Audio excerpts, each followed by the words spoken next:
কাল বাংলাদেশ থেকে এক অদ্ভুত চিত্র আমাদের সামনে উঠে এলো। সেখানে দেখা যাচ্ছে কক্সবাজার সমুদ্র সৈকতে বাংলাদেশ সেনা সদস্যদের ট্রেনিং দিচ্ছেন মার্কিন সেনাবাহিনীর সদস্যরা। অফিসিয়াল যে বিজ্ঞপ্তি এসেছে সেখানে বলা হচ্ছে বাংলাদেশ সেনাবাহিনীর একাধিক স্কিল ডেভেলপমেন্ট প্রোগ্রামে মার্কিন সেনাবাহিনী অংশগ্রহণ করেছে। এবং কিসের স্কিল ডেভেলপমেন্ট? নাকি ফায়ার মোকাবিলায় বাংলাদেশ সেনাবাহিনীকে কিভাবে রিয়াক্ট করা উচিত, ঠিক সেই ট্রেনিংটাই নাকি মার্কিন সেনাবাহিনী সুদূর কক্সবাজার সমুদ্র সৈকতে এসে দিচ্ছে। খুব সুন্দর একটা বিষয়।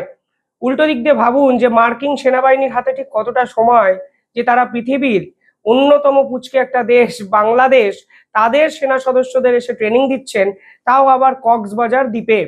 বিষয়টা কি এতটা সহজ? নিঃসন্দেহে নয়।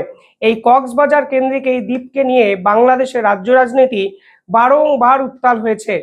স্বয়ং শেখ হাসিনা এক বিস্ফোরক অভিযোগ করে গেছিলেন আমেরিকার বিরুদ্ধে। তারা বলেছিলেন, মানে সে সময় শেখ হাসিনা বলেছিলেন যে সেন্ট মার্টিনস দ্বীপকে নেওয়ার চেষ্টা করছে আমেরিকা, এবং সেন্ট মার্টিনস দ্বীপকে কাজে লাগিয়ে অন্য কোনো দেশের বিপক্ষে কোনো ভয়ঙ্কর পরিকল্পনা করতে চাইছে কোনো শ্বেতাঙ্গ ব্যক্তি। ধরেই নেওয়া যায় সেন্ট মার্টিনস দ্বীপটি যেহেতু আমেরিকার হাতে শেখ হাসিনা তুলে দিতে চায়নি, তার জন্যই আমেরিকা সরানোর জন্য, মানে আমেরিকা শেখ হাসিনাকে সরানোর জন্য ইউএসএইডের বিপুল টাকা বাংলাদেশে বিনিয়োগ করে এবং ছাত্র আন্দোলনকে প্ল্যান্ট করে। এই ছাত্র আন্দোলনের ফলে আজকে সেই আন্দোলনটি হাসিনা বিরোধী আন্দোলন হয়ে গিয়ে বাংলাদেশের মসনদে বসে যান জো বাইডেনের পাপেট মোহাম্মদ ইউনেস। আর এরপরেই আমেরিকা চায় পুরো এই বিষয়টাকে ক্র্যাক করে বাংলাদেশে ঢুকে যেতে, এবং তারা বিভিন্ন পরিকল্পনা সাজাতে শুরু করে। এবং সেই পরিকল্পনার অন্যতম গুরুত্বপূর্ণ অংশ হলো এই সেনা সদস্যের ট্রেনিং। এই কক্সবাজার থেকে কিছুটা দূরেই হলো রাখাইন স্ট্রেট। এই রাখাইন স্টেটেই কিন্তু আরাকান আর্মি নিজেদের দাপট দেখাতে শুরু করেছে। এই আরাকান আর্মি এখন লড়ছে মায়ানমারের জুংটা সরকারের বিপক্ষে, অর্থাৎ মায়ানমারে গৃহযুদ্ধ প্রবল জায়গায় চলে গেছে। ঠিক সেই মুহূর্তে দাঁড়িয়ে কক্সবাজারে পৌঁছে গেল মার্কিন সেনাবাহিনী, এবং সেই কক্সবাজারকে কেন্দ্র করে তাদের মূল মোটো হলো আরাকানদের সঙ্গে যোগাযোগ স্থাপন করা এবং একটি করিডোর তৈরি করে আরাকানদের হাতে শক্তিশালী অস্ত্র তুলে দেওয়া।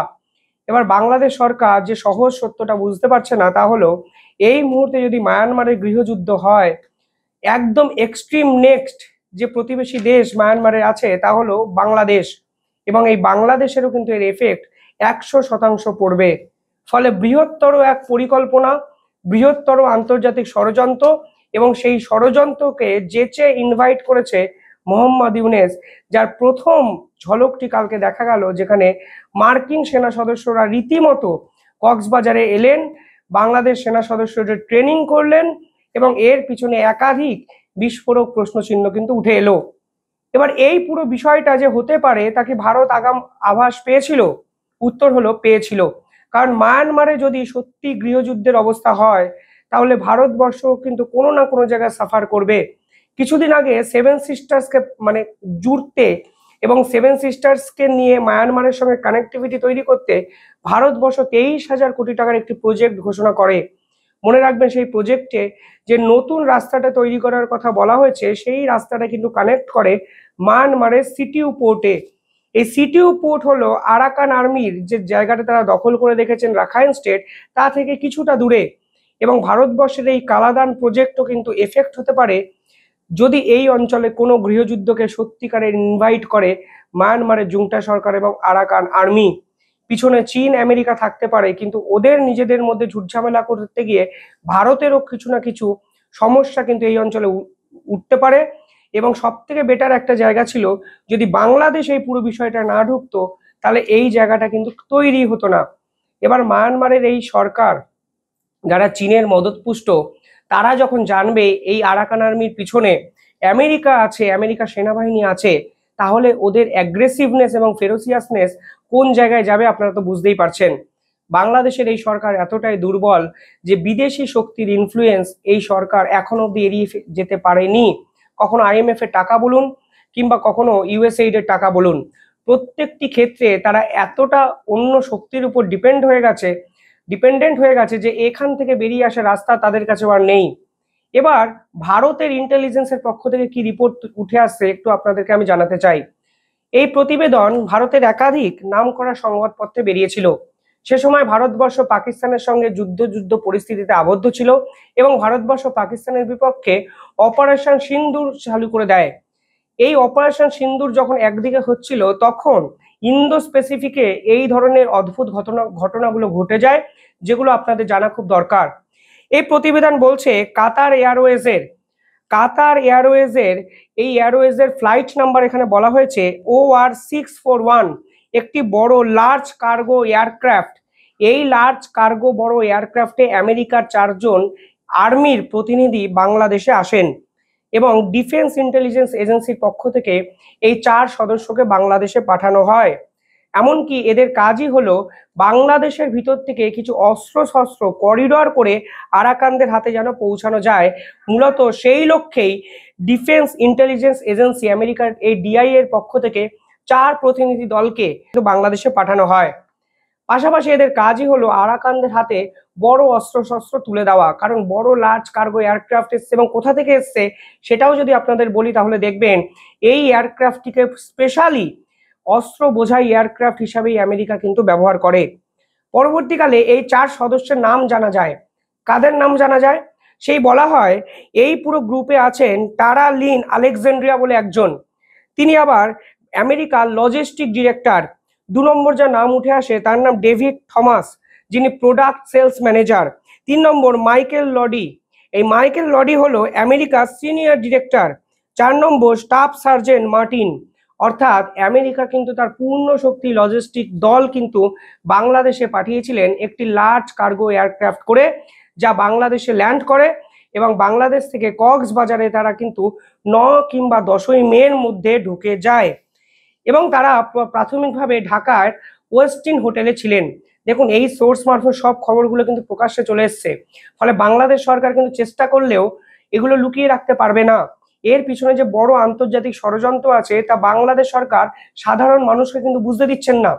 আপনারা বাংলাদেশ সরকারের স্টেপ দেখলেই বুঝবেন এই পুরো বিষয়টা ডিল করছেন খলিলুর রহমান, যিনি আবার ক্লিন্টন ফাউন্ডেশনের সঙ্গে যুক্ত ছিলেন। এই খলিলুর রহমানকে সেনাপ্রধানকে পাশ কাটিয়ে ন্যাশনাল সিকিউরিটি অ্যাডভাইজার করে বাংলাদেশের মসনদে বসিয়ে দেন মোহাম্মদ ইউনূস। তিনি মেনলি আমেরিকার সঙ্গে লিয়াজোটা করছেন বলে একাধিক জায়গায় কিন্তু জানা যাচ্ছে। এবার এই যে এয়ারক্রাফটটা এলো, সেই এয়ারক্রাফটটা কোথা থেকে এসছে? সেই এয়ারক্রাফটটা দোহা থেকে এসছে। যে এয়ারবেস থেকে এসছে সেই এয়ারবেসের নাম হলো আল উদিয়াত এয়ারবেস এবং এর পাশেই হলো একটি বিমানবন্দর আছে যার নাম আবু নাকলা এয়ারপোর্ট। এই আবু নাকলা এয়ারপোর্টের পাশে যে আল উদিয়াত এয়ারবেস আছে, সেখান থেকে কিন্তু এই বড় লার্জ এই যে এয়ারক্রাফটে এসছে এবং এই এয়ারবেসটি কিন্তু দোহা থেকে 65 কিলোমিটার দূরে অবস্থিত। অর্থাৎ বুঝতেই পারছেন অত্যন্ত প্রি প্ল্যানিং করে আমেরিকা কিন্তু এখানে মার্কিন সেনা সদস্যদের পাঠিয়েছে, ফলে বিষয়টা কিন্তু একদমই সহজ ভাববেন না। আর শুধু এইটুকু আপনারা প্রশ্ন করুন যে আমেরিকার সেনাবাহিনীর কি সত্যি কোনো কাজ নেই? হঠাৎ করে বাংলাদেশ সেনা সদস্যদের ফায়ার মোকাবিলায় কিভাবে গুরুত্বপূর্ণ পদক্ষেপ নেওয়া উচিত তা শেখানোর জন্য আমেরিকার এই সিনিয়র ডিরেক্টর লেভেলের পদমর্যাদা কোনো আর্মি অফিসারকে পাঠাবে, সেই বিষয়টাই কতটা হাস্যকর এবং সেটা সাধারণ মানুষকে খাওয়ানোর চেষ্টা করছে মোহাম্মদ ইউনূস এবং তার মিডিয়া। ভাবলে অবাক সত্যিই লাগে। পাশাপাশি এখানে আরো একটা ডেভেলপমেন্টের কথা আমি একটু জানিয়ে দিতে চাই। সেনাপ্রধান, বাংলাদেশের সেনাপ্রধান 3রা মে কিন্তু কাতারে গেছিলেন এবং কাতারে যে ফ্লাইটটায় গেছিলেন তার নামটা হলো কাতার এয়ারওয়েজ ফ্লাইট QA639। অনেকে বলছেন কাতারে গিয়ে সেনাপ্রধান কিন্তু এই পুরো বিষয়টার মধ্যে প্রাথমিকভাবে একটা আলোচনা করেন, কিন্তু মোহাম্মদ ইউনূসের এই রকম আগ্রাসী সিদ্ধান্তের বিরোধিতা করার ক্ষমতা সে সময় সেনাপ্রধানের বিপক্ষে ছিল না, কারণ দেশের সেনাবাহিনীতে সেনাপ্রধানের বিপক্ষে নতুন একটা দল কিন্তু তৈরি হয়েছিল। পাশাপাশি মের 19 তারিখ টাইমটা মাথায় রাখুন, মের 19 তারিখ আমেরিকার একাধিক কূটনীতিবিদ তারা কিন্তু বাংলাদেশের সেনাপ্রধানের সঙ্গে দেখা করেন এবং হিউম্যানিটেরিয়ান যে করিডোর আছে, মানব করিডোর আছে, তা দেওয়ার জন্য বাংলাদেশ সেনাপ্রধানকে কিন্তু প্রেসার ক্রিয়েট করেন। আর এরপরেই বাংলাদেশ সেনাপ্রধান বোঝেন মোহাম্মদ ইউনূস আসলে এক বড় ষড়যন্ত্র করে বাংলাদেশকে ডুবিয়ে দিয়েছেন এবং তার জন্য তিনি গোপন বৈঠক করেন এবং সেই বৈঠকে মোহাম্মদ ইউনূসকে বুঝিয়ে দেন ডিসেম্বরের মধ্যেই নির্বাচন করতে হবে। এই মুহূর্তে মানব করিডোর দেওয়া সম্ভব নয়, মানব করিডোর কোনো অনির্বাচিত সরকার দিতে পারে না এবং এই সরকারকে নির্বাচন করে অবিলম্বে গদি ছাড়তে হবে। কিন্তু যখন সেনাপ্রধান এই সিদ্ধান্ত নিলেন, অর্থাৎ কালকে 21শে মে 2025, ততক্ষণে হয়তো আমেরিকা তার সেনাবাহিনী এখানে পাঠিয়ে দিয়েছেন। মানব করিডোরে তৈরি করার পরিকল্পনা হয়ে গেছে, অস্ত্রশস্ত্র পাঠানোর পরিকল্পনা আরাকান আর্মি অব্দি সেটার পরিকল্পনা হয়ে গেছে। সব মিলিয়ে এক অদ্ভুত অবস্থার মধ্যে পড়ে আছে কিন্তু বাংলাদেশ, যা হয়তো আপনারা বুঝেও অনেকেই না বোঝার চেষ্টা করছেন বাংলাদেশ থেকে যারা দেখছেন তারা। পাশাপাশি ভারতও কিন্তু এখানে এফেক্টেড হবে। ভারতের সেভেন সিস্টার্স, এই মায়ানমারে যদি কিছু হয় তাহলে কিন্তু ভারতের সেভেন সিস্টার্সেও কিছু না কিছু এফেক্টিভিটি আসতে পারে, অনুপ্রবেশকারী সমস্যা বাড়তে পারে, এবং সব থেকে ইম্পর্টেন্ট বিষয় হলো ইন্দো স্পেসিফিকে আমেরিকার ডমিনেন্স যদি বাড়ে, চীন কিন্তু ছেড়ে দেবে না। সেখানে কিন্তু ভারত এবং চীনের স্ট্র্যাটেজিটাও এখানে কিন্তু দেখতে হবে। আরো উল্লেখযোগ্য বিষয় হলো সেন্ট মার্টিনসকে নিয়ে বাংলাদেশ অলরেডি বিতর্কিত একাধিক কথা আমাদের সামনে তুলে ধরেছে। এখন প্রশ্ন হলো, আমেরিকা কি শেখ হাসিনাকে সরিয়ে সেন্ট মার্টিনস নেওয়ার দিকেও এক স্টেপ এগিয়ে গেল? কারণ কক্সবাজার এমন একটি লোকেশন যেখান থেকে আপনি সেন্ট মার্টিনসকেও কিন্তু অ্যাভেল করতে পারবেন। ফলে একদিকে সেন্ট মার্টিনস, একদিকে আরাকান রাখাইন স্টেট, আর এই কক্সবাজারকে বেছে আমেরিকার সেনাবাহিনী কিন্তু এই জন্যই বাংলাদেশে মাস্টার স্ট্রোকটি দিয়েছে যে সেনা প্রধান বা মোহাম্মদ ইউনূস বিরোধিতাকেও এখন কার্যত পাত্তা দিচ্ছে না মার্কিন সেনা সদস্যরা। আমি জানি না গতি প্রকৃতি কোন জায়গায় যাচ্ছে, কিন্তু এখানে কিন্তু অনেক কিছু হবে, তা আপনারা জেনে রাখুন। নিঃসন্দেহে পরবর্তী আপডেট এলে আমি আরেকটি ভিডিও বানাবো এই বিষয়ে। দেখতে থাকুন দ্য ইন্ডিপেন্ডেন্ট বেঙ্গল। কমেন্টে জানাবেন আপনারা কি ভাবছেন। ধন্যবাদ।